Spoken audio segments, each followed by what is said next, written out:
Okay, so now I'm going to show another error that can happen. So if while you're sewing it starts to sound like that is not a good noise. So what we're going to do is lift up our lever and lift up the needle.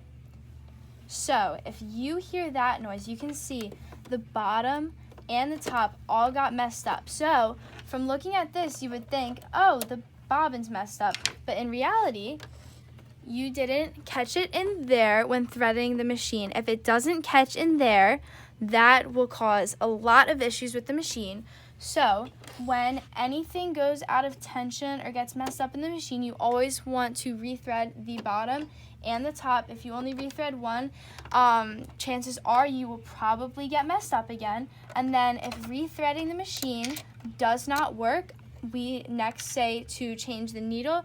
Sometimes just giving the machine a new needle and like a new start will help or fix the issue.